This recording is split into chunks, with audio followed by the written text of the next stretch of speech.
define what the problem of insider threat is and the differences between insider threat and insider risk.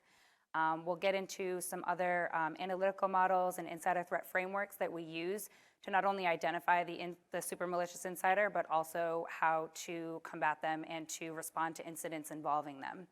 And we'll get into a bunch of details on those frameworks and how they kind of work. And we'll hold questions at the end if there are any.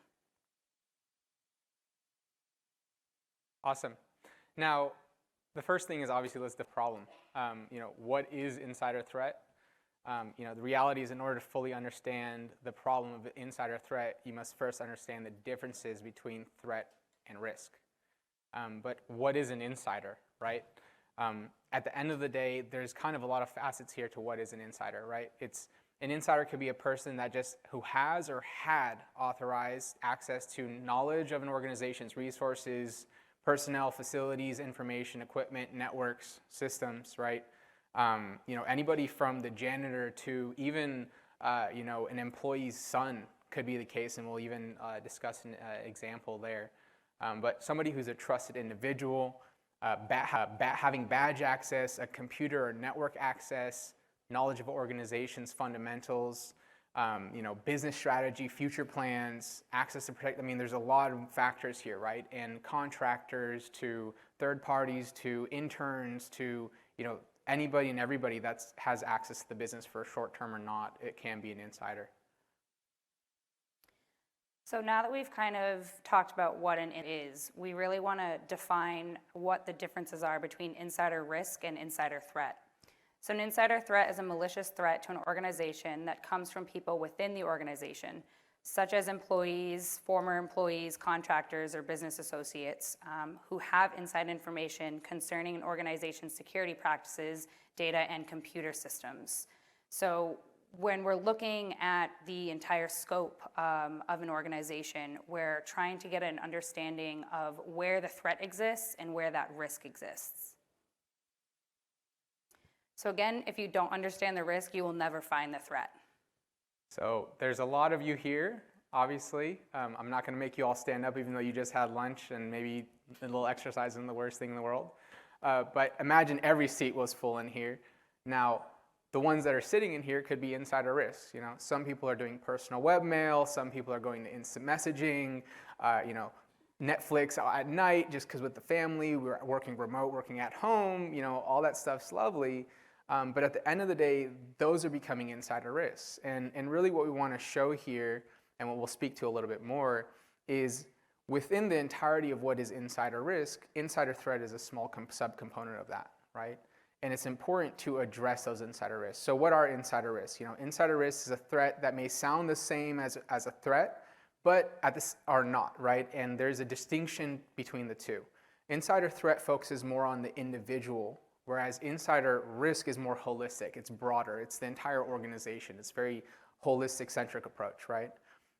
Usually it's focused on data loss, policy breaches, even areas where a business has not considered policy adjustments, right? A lot of businesses, as we see, do not really block people from personal webmail. Culture becomes a conversation. Governance becomes a conversation here, all right? Insider risk is part of that conversation. It should be taken into account.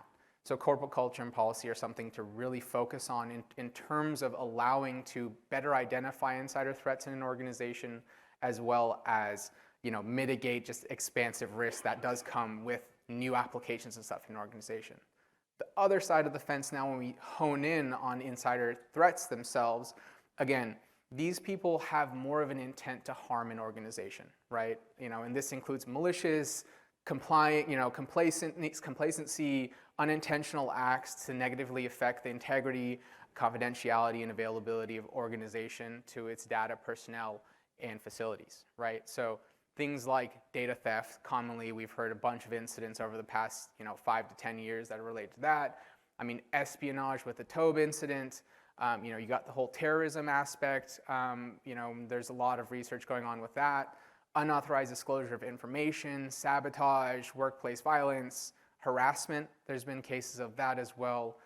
where people have been disgruntled with their boss, for example, and have signed them up to be for spam, and then their boss is constantly getting called and emails and essentially harassed by these third parties. And corruption and other things come into play, right? So all of this is kind of a big factor and big perspective we should take into account. And before we jump to kind of looking at inside the problem, I also wanted to talk about the differences between not only those physical insider threats, so those people that are disgruntled, cause mayhem in the workplace, which could open up opportunities for other people. Things are distracted because they're dealing with some workplace violence issue. Other people may be doing some nefarious things. And then on top of that, you kind of have a mix of both a physical insider threat and this kind of cybersecurity related incident that might be going on. And on top of that, you have to understand that your entire organization represents that insider risk. So there's multiple opportunities and multiple facets that involve what a risk could be.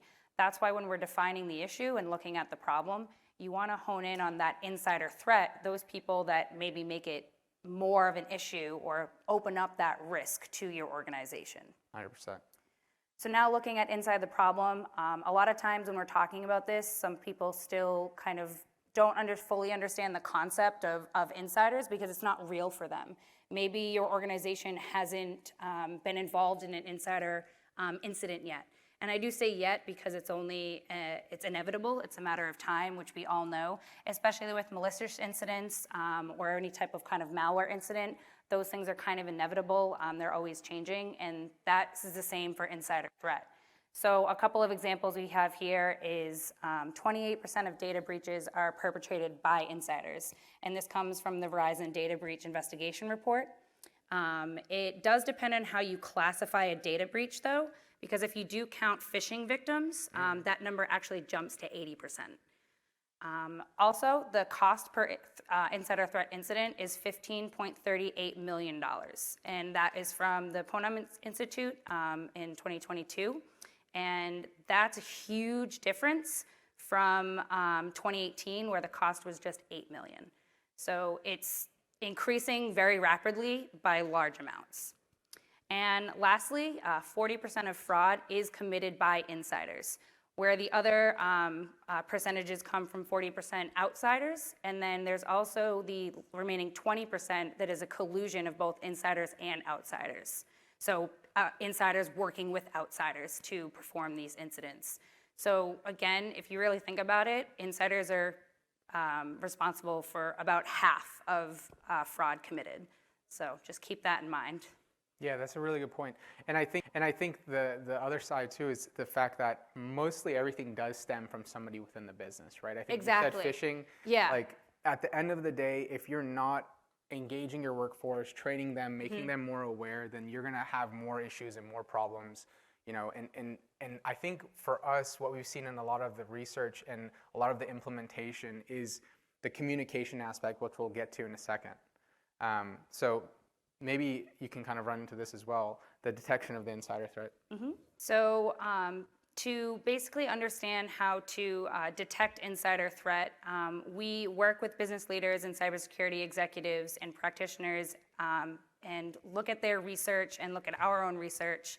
And we try to understand the activities, behaviors, and communications among an organization's employees, consultants, and partners, and then that creates unnecessary risk and that threaten the security of regulated data, workforce privacy, industrial and intellectual property, and financial information.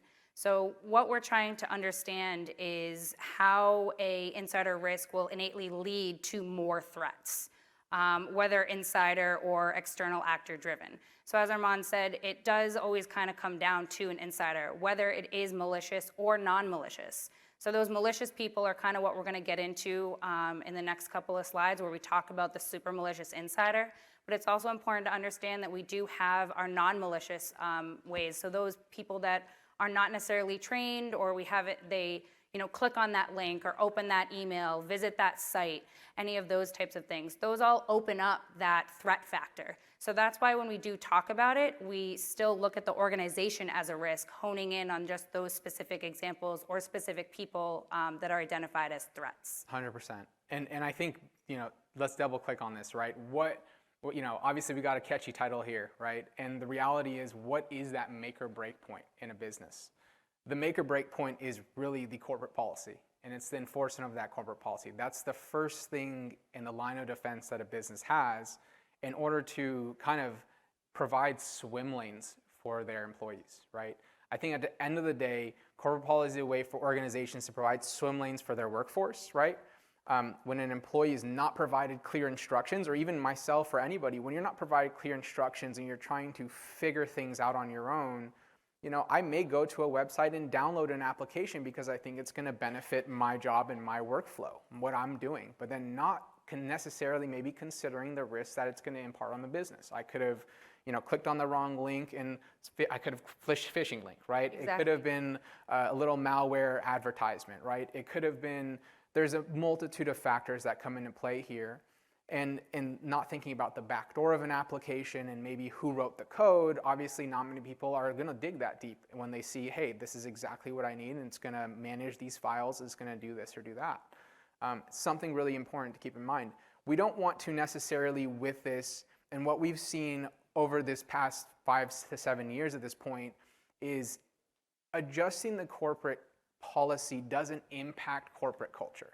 There's a very strong misnomer that if I start to put more things in place, people are actually going to be taken aback by the change in culture and things like that. And it's really actually not implementing new things in place, but it's actually how you go about that, right?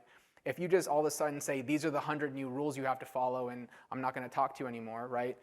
I'm going to take it a certain way. But if you come in and you say, the reason why we're doing X, Y, and Z is for this, this is going to benefit us and yourself at the same time, going about in that manner, it's really strong and impactful. Now, there's some use cases to kind of put it here, right? I think some great examples that we've seen over the years, one actually, it's funny in a sense, but a contractor in this case actually used steganography because of corporate blockers in place to actually try to get their job done, right? They were trying to send a zip file out. They couldn't do it. They had a deadline. So they actually went on GitHub, got a steganography tool, did the whole bypassing of everything, sent it out, right? We saw that detection, right? And it's a great detection. Steganography is very rare in an organization. You rarely ever see it. But again, kind of an example where sometimes towing the line in educating folks and understanding at the end of the day what their job function is and what they need to do and how they could maybe do it better, that kind of relationship of communication back and forth is really critical. I already mentioned, and we had already mentioned, kind of personal webmail, social media, instant messaging. A bunch of that's constantly happening in businesses, and if they're not kind of communicating why they shouldn't do that on a corporate asset to their employees, we see that as a great vector to steal things. And also, there's been some recent incidents where people have been targeted as a way of social engineering through these vectors, right? So it kind of goes both ends. It's not just things going out the door, it's actually people getting access and infiltrating internally. And then mentioned applications as well. Maybe you want to discuss quickly about some. Yeah, I was just going to kind of bring up, I know we're probably all very sick and tired of hearing about the COVID pandemic and how much it's changed the security workforce and how much it's changed the landscape, but it really is such an important piece, and it's been a key part of our research over the last couple of years to really identify what the differences are between remote work and in-office work, and how our corporate policies are affecting the work engagement and the worker themselves. So it is something, I know it's something that we all have talked about probably and so much, and we're all sick of it, but it's really interesting to see that some of those things that you think we're changing are not. Right. We're not seeing crazy major differences in work engagement, except for the fact that maybe the times are not the same. So the normal 9 to 5, it used to be abnormal to see people working offline at weird hours. That was always a big problem. It was something like, hey, why is that user online at 2 o'clock in the morning doing something? They must be doing something nefarious or malicious. Nowadays, it's a lot more common because what people are doing is they're incorporating their personal life into their work life a little bit more because we have that work-home balance that we have now achieved. So now some of these suspicious activities that we used to see are becoming more normal. And we're taking that into account in a lot of the research that we're doing because we're not necessarily looking at when things are happening, but how they're happening and correlating different activities together. So again, not trying to bring the pandemic into the conversation too much, but I want people to understand that it is a major part of the research that we're doing, and it's a big way that we're identifying insiders in a more successful way. Yeah, I think you did stumble upon a good point there. Like if somebody's doing something at 2 in the morning, right, it may be sometimes considered nefarious. Yes, that's maybe. true. But at the same time, some people actually in their work schedule, late at night, that's when their flow is going, right? That's when an engineer's coding and they code the best, right? You don't want to necessarily stop that as a business. So this remote work has actually kind of helped people balance their work and regular life kind of in a better format, still get the things that they need to get done. And that addresses the problem of those physical insider threats. So those people that may become depressed, or they may introduce workplace violence or harassment because people are, happier in their life, they're happier at work. More engaged. And I think just to tie that all together, right, like giving them more flexibility, remote versus not, the other aspect is at the end of the day, back to the communication, right? Like the most successful IT and security operations are actually almost, in many cases, depending on the severity of an incident, they'll actually, instead of contacting the individual directly, go through the manager, right? Hey, please discuss this with Brad. He shouldn't go to XYZ website or download these tools. We'd like to understand maybe more. So if this is a business use case we should consider, let's take that into consideration and kind of understand why, and maybe there's even a better tool than that one. But that kind of communication, you start to notice that actually people start to communicate back to the business. Hey, I need to go and access this Google Drive. There's something here. I need to do this or that. Even at large scale, right? 50,000, 100,000 size organizations, they can still achieve this. It's really, again, creating that communication line and keeping that open, I think. It really goes both ways. So, Yeah. that's a lesson we've learned since we were all kids. Communication happens both ways. When we try to talk to our parents, we try to talk to our teachers. Just as we want our teachers to talk to us, or teachers to talk to the parents and things like that. You have to engage your workforce and make sure you understand what their needs are, so you can understand what your needs are to better address your insider risk environment. So, okay, getting into a little bit more of the stuff you guys probably came here for.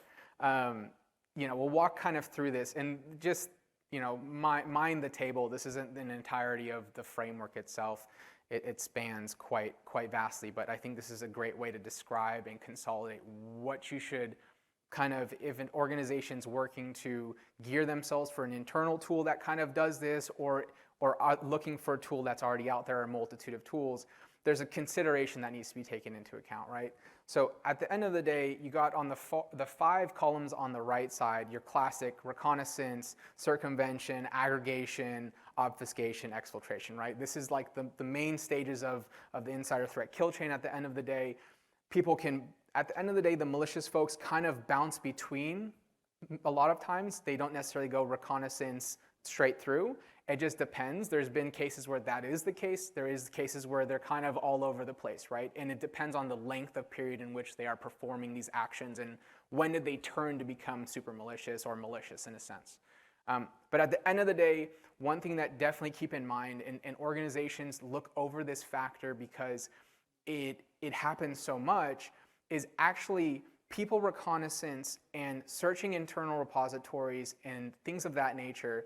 There's a high likelihood with malicious folks that they do it more of a smash and grab, right? There are the kind of espionage actors who do things kind of low and slow, find a file, put it here, do there, and you have that methodology. But in a lot of cases, a high percentage of malicious folks go and find something and also don't necessarily search for keywords, but search for the researchers who are part of those programs. So keep that in mind. The reconnaissance phase is something that a lot of businesses don't necessarily look towards, even government, and it's something to focus on still. That is a critical stage. Again, talking about precursors, that's one advantage point that we should be looking for. Circumvention, what we see kind of in the corporate culture versus in government and in more regulated industries, circumvention is a lot of times ignored. So when we talk about kind of how you can get away with stealing IP, at the end of the day, many businesses don't have a lot of factors in place to stop people, right? Don't have strong corporate policies, don't do this and that. You may not need to waste your time circumventing anything because you can probably take that stuff and email it out, right? So that's something to keep in mind. And then aggregation, as we all know, critical factor here. staging and aggregating data is a critical portion, and there's a multitude of facets that you can do this. Regular, Explorer that's already on your Windows device, to using file management softwares to other things like that. But a really critical factor, and maybe Lynsey, you want to speak to obfuscating and covering tracks. I think it's a big factor. Yeah, so one thing to keep in mind when we're introducing this kind of framework and how we're utilizing it to detect insiders and things like that, it's important to note that all of these things by themselves may not necessarily be super suspicious. It may seem that's just part of my job. I do this every day. It's okay. But it's when we start to correlate these activities together and kind of understand, okay, they've done this, this, and this in a specific time frame. One of the big pieces that we look for is that obfuscation piece, when people are trying to cover their tracks. There's multiple ways that we can kind of cover our tracks, whether that be that we're renaming files to kind of get rid of the suspicious nature or the sensitive nature of the file, or we're going through and deleting them. So say we've seen aggregation occur. We've had a huge download and zip up of all of these company documents. Maybe it wasn't renamed, it's fine, but now those documents exist locally on that user's machine when they're supposed to be on this shared, protected drive. That user wants to take those files. Doesn't matter how they exfiltrate it at this point, because that's their goal. Yep. So doesn't matter. But at the end, they delete it off their local drive. They think the evidence is gone. It was never here, whatever it was. So it's those pieces. It's not necessarily the exfiltration event itself that we're focused on, which has been the entire focus of most solutions or most insider threat programs is how do I stop exfiltration from happening? I want to focus on the exfiltration methods. So blocking USBs, blocking access to personal webmail. At the end of the day, people are going to take it. There's so many different ways of exfiltrating data. There's no way we can put policies in place that will stop everything, because then we wouldn't be able to do our jobs. So instead of focusing on that exfiltration piece, we focus on the things that happen beforehand to identify the actual event before it occurs. Yeah, that's really critical.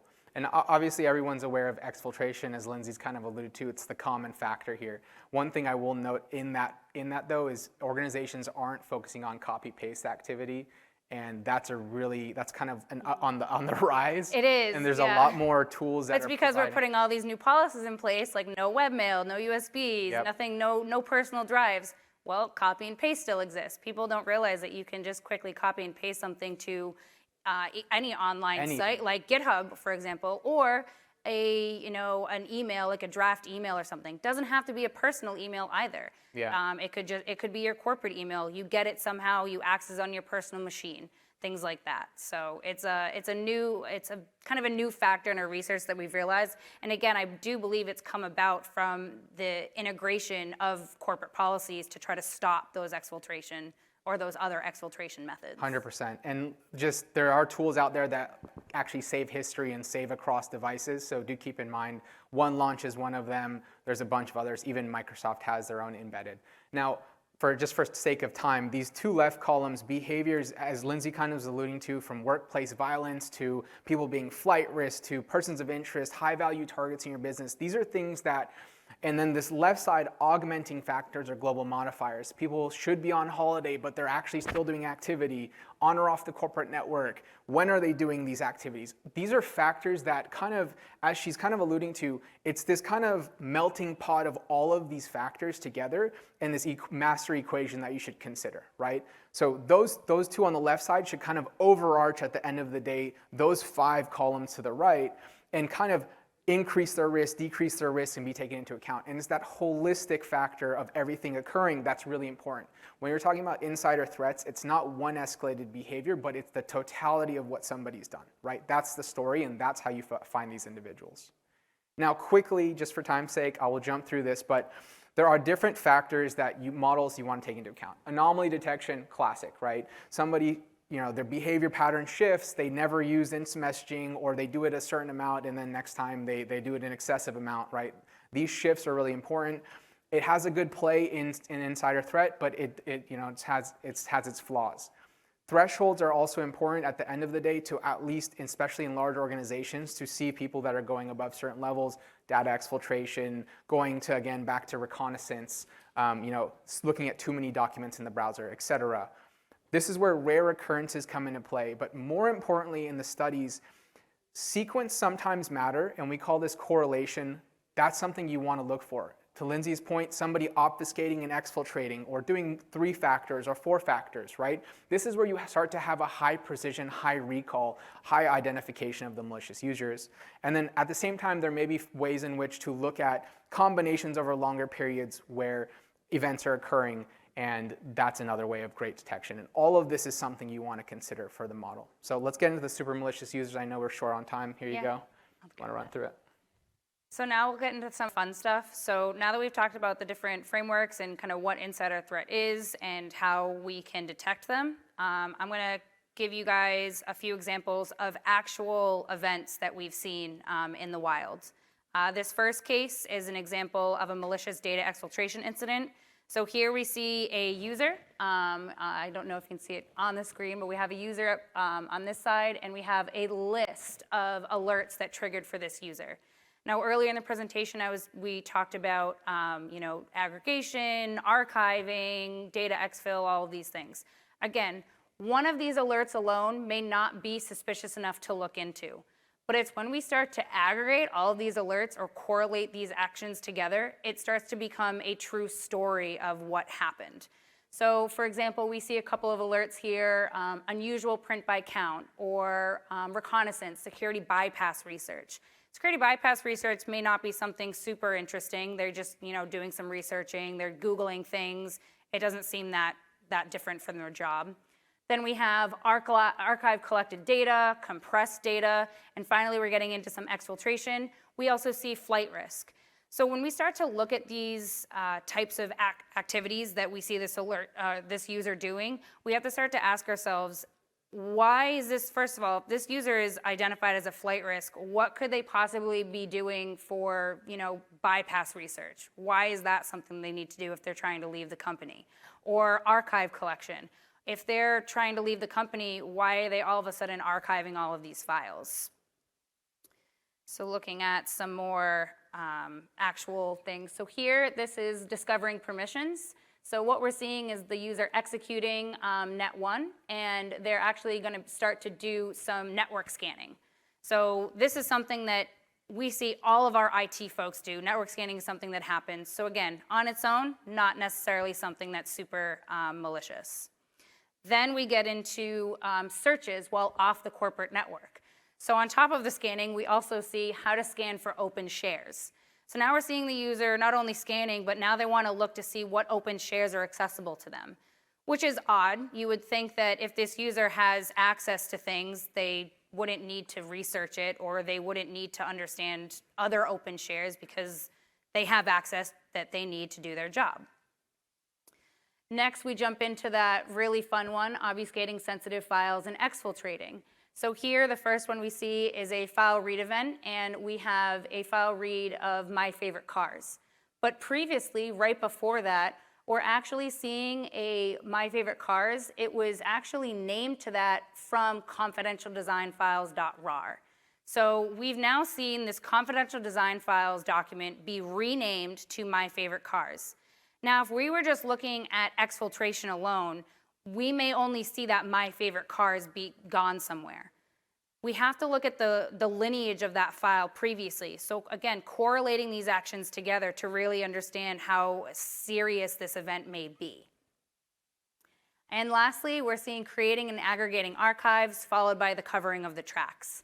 So we are seeing the file create at the top. So we're seeing these OneDrive files, these manufacturing.zip. All of these are being compiled into that confidentialdesignfiles.rar. So not only do we know that there is confidential files in here, but we kind of know where they may have come from, most likely from those open shares that the user was scanning for. Then finally, the last two we're seeing is the file deleted. So we're not only seeing the my favorite cars being deleted, but we're also seeing the stuff that was downloaded. So all of those sensitive files, the manufacturing.zip, the OneDrive download, those things are being deleted as well. So this user's really trying to get rid of all of the evidence that they've kind of, aggregated these together, and they're like, all right, I've now taken it away. I want to get rid of everything on my laptop. And just something to note here, specifically with the bottom two are correlation events. So at the end of the day, the bottom one actually has a 10% recall generally among malicious folks. So it's very common for malicious folks to download or aggregate archives and delete it in that same time frame, about 2 hours, 3 hours time frame. So 10% recall, high precision when you do correlation, right? 90% of the events that you see of the alerted events or escalated behaviors would actually be a true positive. So some things to consider in the value of correlation, the value of sequenced events. It's very, very powerful. So again, this was real data. This was a real event that did occur. Obviously, there's some anonymity that we've included in this, but to really understand it, like Armaan said, we're using multiple different frameworks. In the beginning, we are using anomaly detection. This user didn't ever do any, searching for scanning or has never done any scanning. On top of that anomaly detection, we're also looking into the sequence. So we're looking into the correlated events of the second part here to actually understand what they're doing after they've done these anomalous behaviors. So again, we're trying to look at all of these as one incident, again, before that exfiltration has even occurred. Now I know we're short for time, so maybe we can just quickly speed through some of the last portions here. I think the importance here, and it kind of brushed over it in terms of consideration for models, but the factor here is file lineage is really important at the end of the day for IP theft, for data loss, for espionage, who touched it, who was the originator, what's more sensitive. Considering different models like this as well in the grand scheme of insider threats really important. Behavior-based sensitivity scoring and actually how people interact and not just data classification is a really important consideration. And what's a sequence of events in this R. Lambert incident, which is actually a real incident, the individual who stole this piece of information wasn't the one who actually ever even edited or made this file. So something to consider in your factor of your insider threat program is looking at the file lineage, and that's a pretty important factor here. I don't know if we want to brush over the... Yeah, so I'll kind of brush over this second case. Most of us may be aware of this case already, but it is dealing with the Jonathan Tobe incident. This did deal with, it was an espionage incident. And this is a great quote that I really like. So this is something that Jonathan Tobe actually stated. We received training on warning signs to spot insider threats. We made very sure not to display even a single one. I do not believe any of my former colleagues would suspect me if there were a future investigation. So basically, we see this individual who is very well trained in insider threat, knew exactly how to, sneak by or to get away with something. So this is what we call the super malicious insider. The intent was there. They knew that they were doing something wrong, but they knew how to keep it secret because of the training that they received. Now, understanding we do need to be trained in insider threat to really understand what it is, but this is a great example of that super malicious insider that we've identified. They're going to do everything they can to not be detected, and they still were able to accomplish espionage and data exfiltration and so on. So I just really like to use this quote because it just kind of enhances the idea of what a super malicious insider is capable of and that malicious intent that we're really looking for. Awesome. So yeah, takeaways, right? At the end of the day, insider threats, 1%, and rare in an organization to occur on a yearly basis, right? Usually it's between 1 and 5. Depending on the breadth of the organization, where their regions are, so on and so forth. We can get into that on a separate conversation track. But reducing insider risks, at the end of the day, will innately reduce insider threats. You train people that, look, these things are bad, so if they think to do something that's even much worse than that, it'll incur some issues. From a detection perspective, do look for smash and grab behaviors. That's a very high tendency for malicious folks because they do, it's kind of a persona thing. It's a character, right? They're not normally doing these activities, so they're going to go in. Now, from an espionage perspective, we look for reconnaissance, right? Earlier in the stages, things that seem a little too consistent or a little, hey, he's looking at too many documents, that's still something to consider. And then at the end of the day, circumvention and obfuscation are critical identifiers here, so piecing that together in terms of your entire program and making that also an important focus is really critical. And then maybe go to the last bullet. Perfect. And then back to the whole risk models, right? Consider correlation, consider co-occurrence is the other, where the time frame doesn't necessarily matter. It's just more that two things happen and it's rare in a business. There are a lot of indicators that we can discuss later on that Obviously not for now, but around co-occurrence in those models. Steganography compared with the SharePoint researching with exfiltration behaviors, there's a lot of that interlay and things, even the obfuscation with that. So thank you guys for listening in. Thank you very much, everyone. Appreciate it. You guys have any questions? Yeah, any questions? Anything fun? Please. Hi. Hello. I was wondering, so you mentioned that the Navy engineer had already been trained on insider detection. So how do you detect an insider threat that's been trained to not be detected? So it really depends on, again, how they were trained in insider threat and what that training entailed. But you have to understand that you have to use, Armaan was saying, it's important to use different models when in your insider threat program. So not only like anomaly detection, but also co-occurrence things, looking at the sequence. And as Armaan just stated, you don't look at one thing in particular.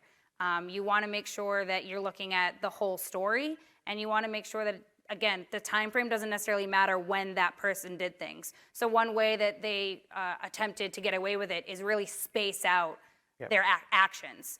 Now, it could have been spaced out for months and months at a time, but even though it was spaced out, look at the actual activity. So did this occur? Did this occur? Did this occur? So I need to see if A, B, and C occurred in order to really understand the event. So it can be difficult, especially someone as trained as Jonathan Tobe was, but it's still really important to kind of look at all of them individually.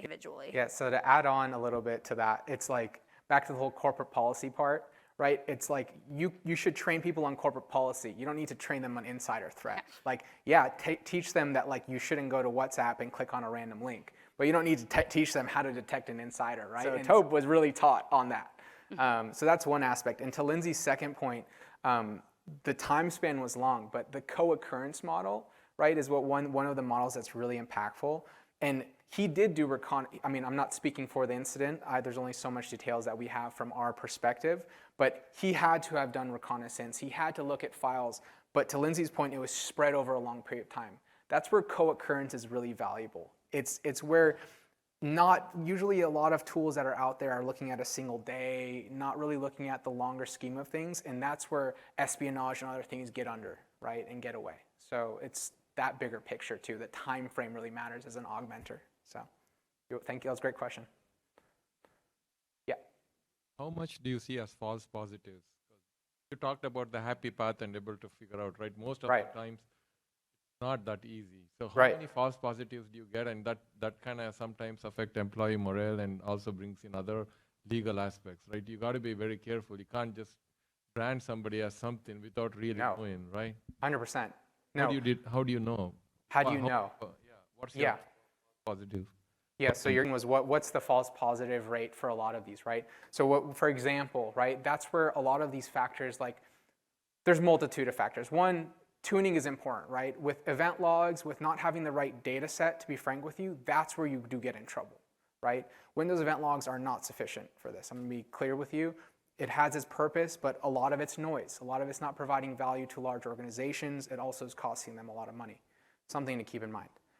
The other aspect is those models, right? So anomaly itself, right, is not the most invaluable. Also, rule-based detection like you'd see in DLP, not that invaluable because, again, it's focusing on one thing. It's not focusing on the story, right? What comes into play, and Lynsey was mentioning this earlier, is the correlation factor. When you're taking in multiple pieces of the puzzle and making it into one thing, that's where your precision's high, that's where your false positive rate's low, that's where your accuracy is also really good against the malicious population. Now, there's the other aspect, like I'd mentioned earlier, where somebody performs steganography for their job, right? You're gonna get those, right? You're gonna get weird cases where brilliant people are doing certain things that they know of because it's something cool and fun, but to get their job done. You're always going to have that, which is where then the communication piece, because this is a human element, needs to be also done properly, like 100%. You can't just go and say, hey, why'd you do this? This is so bad. You have to also get an understanding from your perspective of what's the data telling you. Maybe go to the manager, maybe go figure out the right severity path to go through. So you're right, there's a consideration that has to be made. Any other questions? So is the best practice to not train your employees on insider threat detection or find a balance between what you train them on? Yeah. I can give a good, I'll try to give my answer, and Lynsey, I'll let you give your answer. Okay. I don't think you should train them on that personally. They don't need to know the kill chain, right? They don't need to know what you're looking for and all that kind of stuff. What they should know is how they can be engineered to be a part of it, right? Whether they want to or whether they don't want to be, right? There was the incident, I forgot what company was that recently came out, where the individual was contacted through WhatsApp. And it was like an IT individual, supposed IT individual, that was saying, hey, can't get control of your asset or whatever the case is. I need you to click this link, and so there's these factors where individuals are, insider risks at the end of the day that lead to threats. And insider threats are both external and internal. I don't think it's just one or the other. So something to keep in mind. So I don't think you should train them, but I think you should teach them on the impacts that can happen if they do certain things. And second, in question, right? Raise it to the IT, raise it to the security team. So I am under the kind of impression that there should be a little bit of a balance, but not necessarily in insider threat detection, but what insider threat is, only so they can understand, how they can not become one. True. And I hate to say it like that because it does seem like, well, now I'm just training them to become one if they want to in the future. Maybe they become a disgruntled employee. Yeah. But again, to Armaan's point, it's not really how to become an insider, but to not be negligent. So to really understand the landscape and how they're not going to be, again, socially engineered. So there definitely is a balance. But I feel like the actual detection frameworks, the way, like the behavioral indicators that we've talked about, those types of things are not, ideal parts of training. Yeah. Because they don't need to know those things. But they still need to understand that it is a prevalent issue in the cybersecurity world now, and how they can combat it by not becoming that negligent individual. Yeah. So you kind of have to frame it in a way that, you don't want to be the guy that causes a breach, That's kind of the way that you want to kind of introduce it. So I do think there's a balance, but it is a very fine line. Awesome. We do have a couple minutes left if there's any more questions. So just to build off of that last question, what is the impetus for looking at this activity? You talked about the framework, and it's nice that all the pieces of the puzzle are there, but how do you know to even look for them? Do you just, it sounds like we would have to be looking at everybody and all of their activity all the time in order to see all those pieces of the puzzle. So when we're looking at, all of the activities that, I showed up on the screen, it's not that we have to look at all of the activities from everybody all the time. Obviously, that would be great if we could do that, and there are ways of doing that.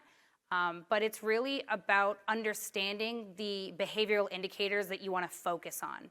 So what Armaan and I do, and what our research is involved in, is actually trying to identify typical behaviors of insider threat. So yes, we're looking at a large population, and we want to look at the entire organization, so we can create those baselines for the anomaly detection and other types of co-occurrence rules and things like that.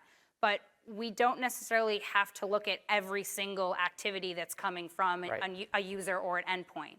We can actually focus on those indicators or those activities that we know of currently that are adding to people being an insider threat. And just to add to that, it's important, each business, even if they're the same in the same industry, they're run a little differently, things are happening differently. So a lot of times we let the behaviors speak for themselves. So we, at the end of the day, there's thousands of behaviors that we look for.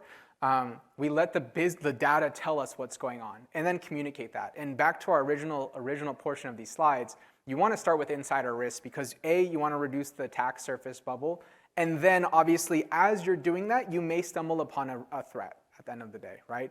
And then once you get that and everyone's kind of on the same page, you're now all on the same team and you know it, then you go and now you can really truly fight an insider threat. It's a great question though. Any other? All done? Okay. Well, thank you everyone you, so guys. much. Armaan and I will stay for a few extra minutes if there are any follow-up questions, but we hope you guys enjoyed it. Yeah. And yeah, Thank you. thank you.